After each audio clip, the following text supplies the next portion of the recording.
Welcome back. We're here in the secondary studio. Eric Arnold, not in the sports barn again. A little too cold, and I just had not gotten to digging out the barn out of the snowdrift just yet. So, and once again, it's just so easy to sit here in the secondary studio and shoot the video. So that's what we're doing tonight. What is it? It's early Monday morning on the 22nd of February. Welcome back. I guess we got good news and bad news. The good news is apparently our last video, where we only had 4 games, did the best we've ever done, I think, when it comes to a sports video. So that's good. That's good. The bad news is you're all here to see me lose, as we went 1-3. We went 1-3. I actually added it up.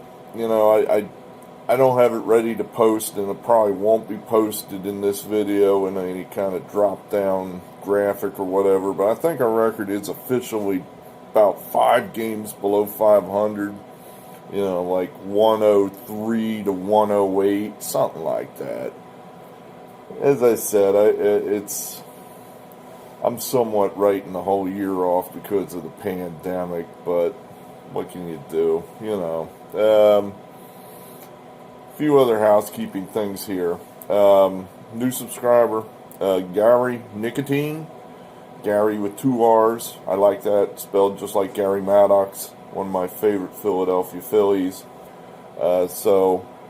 Gary, welcome to the Sports Barn. Salute.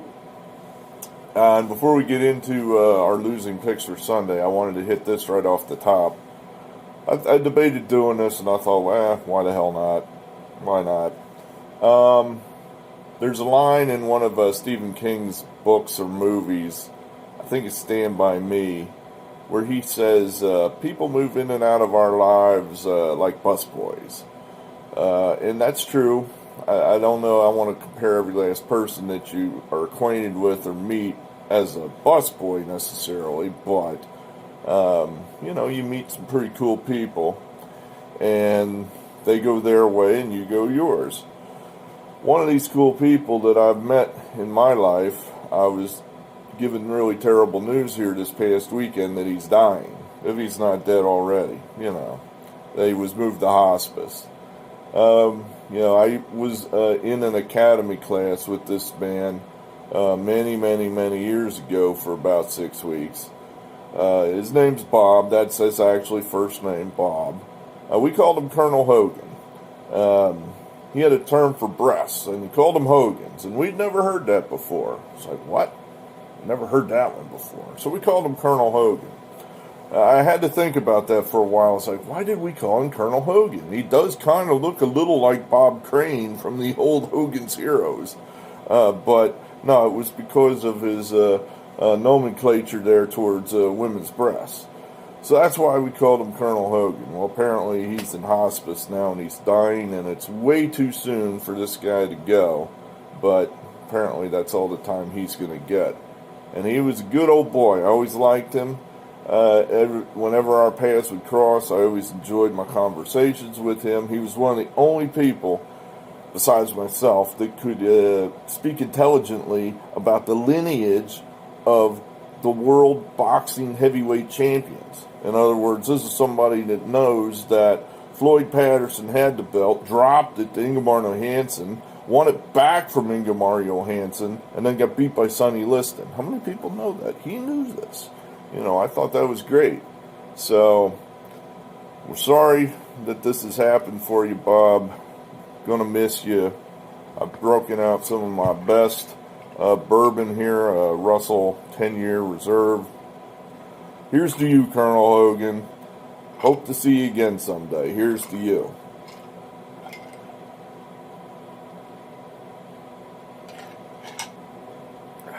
Smooth. Very smooth. All right, well, let's get to today's disaster. We had the early game, I guess we were laying, 9 points with Rhode Island, and then ended up losing by 8, outright. It's like, well, that's way off. I think it's somewhat of a fool's errand to be trying to guess these games where these teams are coming off 4-6 week COVID layoffs. You have no idea what they're going to do. I saw somebody wrote, I thought I guess he had crunched some numbers, and he figured a team coming off a layoff will be 2 points worse than it would be normally. Apparently not here. Apparently George Washington spent the whole layoff dreaming about beating Rhode Island, because they kicked the shit out of them. Rhode Island didn't play well at all. Again, I think we just have to try to pass on these games in the future, regardless of what we think we see there, because it's such a crapshoot that no one knows how these teams are going to perform. I mean, I was hoping GW would quit. Apparently, the countervailing argument used by the GW coach was, let's make these 4 games like our Super Bowl. And they bought that. Oh, well. Now, the Michigan-Ohio State game, well, we were just flat wrong. I had the sneaking suspicion. I thought, it's possible Michigan's just really goddamn good. It's really possible. And sure enough, that's what's happened. They are just... I think Ohio State played one of their best games they played all year today, and we still lost. Michigan is just clearly better than Ohio State.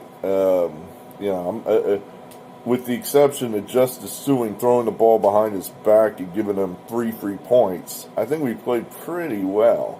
And, I don't know we could play much better than that. And Michigan still smoked us. So, is Michigan as good as Baylor or Gonzaga? I don't know. That's a good question. I guess that's why we're going to play the tournament. But I'm in no rush to play them again as an Ohio State fan. So, should I have seen that coming? Probably. That's why my record's below 500.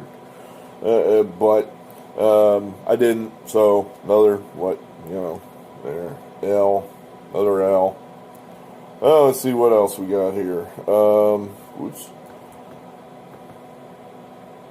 Our one winner of the day was the Maryland. They did manage to get it done over Rutgers, so that probably puts Maryland pretty close to being in the tournament. And then another layoff game, Davidson, St. Bonaventure. Davidson, they just never fired. I like that St. Bonaventure team. I'm not sure why we were all hell-bent on fading them here. That's a group that's been together for almost 3 years now. And, I don't know why we were there. So, 1 win, 3 losses suck. We had been doing pretty well. We had about 6 straight days of break-even or slight wins. And then, Sunday we go backwards. So,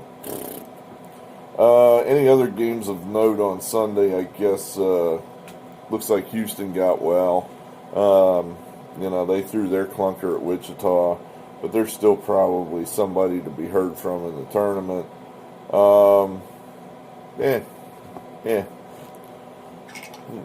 Here's to you again, Bob.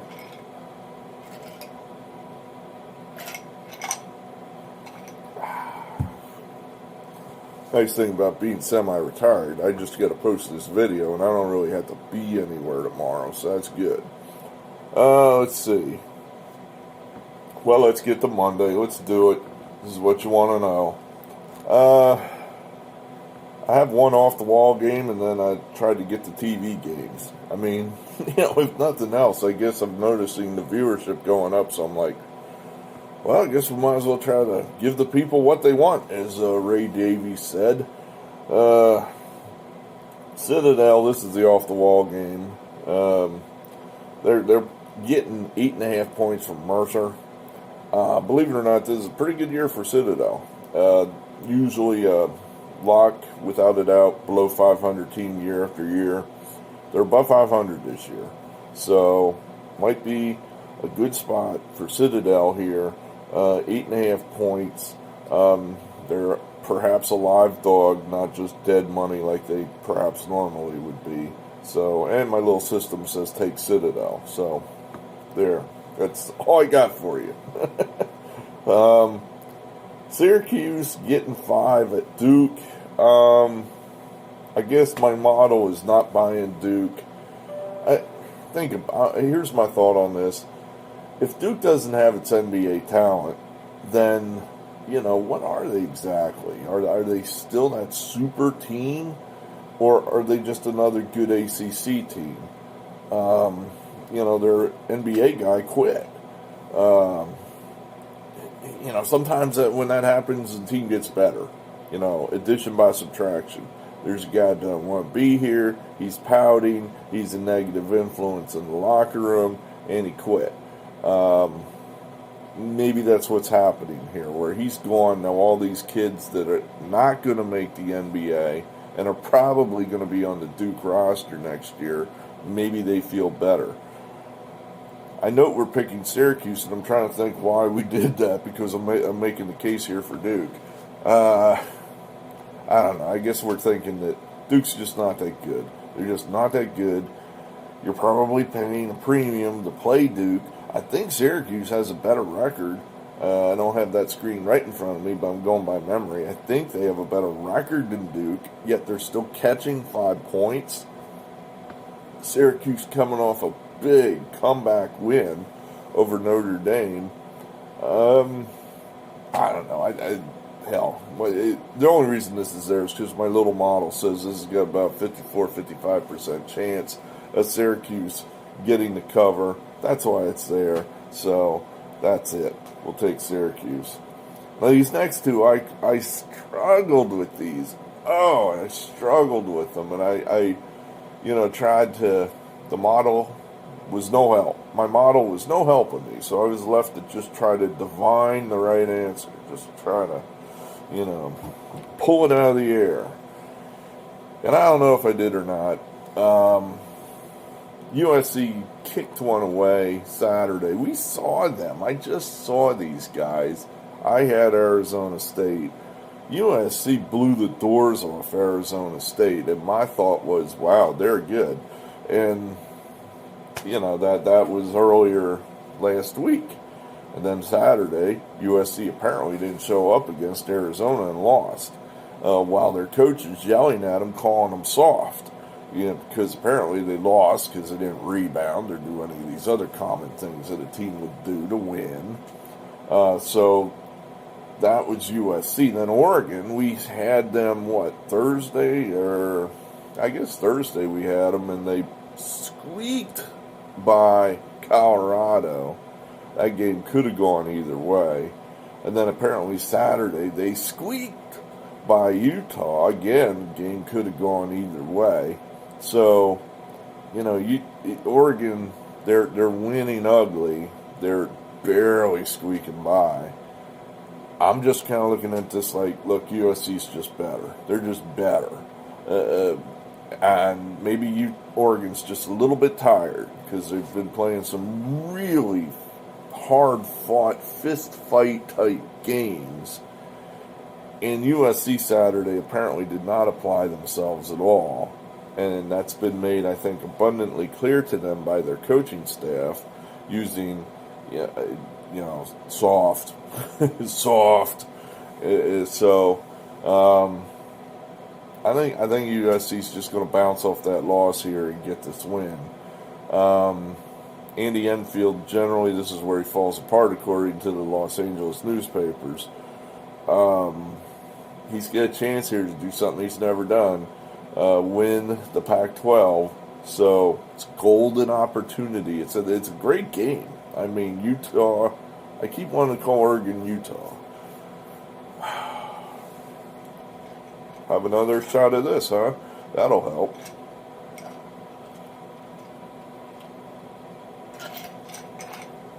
Oregon, if they win the game, has a good chance to win the Pac-12.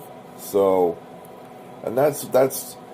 I know it's not important to us fans because it's all, the NCAA tournament or nothing. But, believe it or not, to these coaches, that regular season championship is very important to those guys.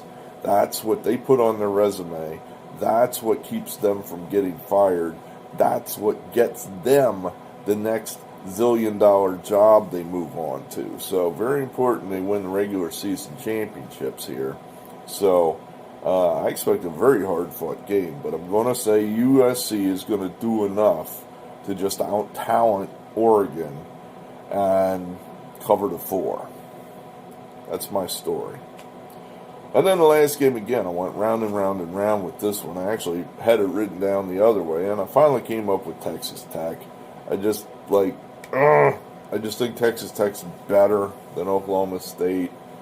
Oklahoma State's been nothing for many years, and now suddenly they've got a one and done or NBA guy. And is that it? Is that now going to turn the program around? He's gone after 4 games or 5 games. Never see him again. Goodbye. No more Cade Cunningham. So, I don't know. I just think that Tech has a better program. Tech's I think has a better coach. Tech has revenge on its side. They lost at Lubbock to these guys in overtime. Tech played a really tough game against Kansas coming off a layoff Saturday. I think that's got them tuned up and ready to play a really good game. So that's where we're at there. I think Tech is just a little more primed for this game than Oklahoma State. So we're going to lay the 3 out. Texas Tech has burned money all year long. They have just, what are they, like 7-14 against the spread all year? Bad. But, I'll stick my face in the fan again. Why not? Lay the 3 with Texas Tech. So there you have it. That's what we got for you. Hey, hit the like button. A lot of you have hit the like button, so thanks for that. A lot of you are stopping by. I'm not in a barn. I'm just some dude talking to the camera now. But we do appreciate you coming through here. We'd really like to get some winners for you. I'd just really like to do that. But, I think we will.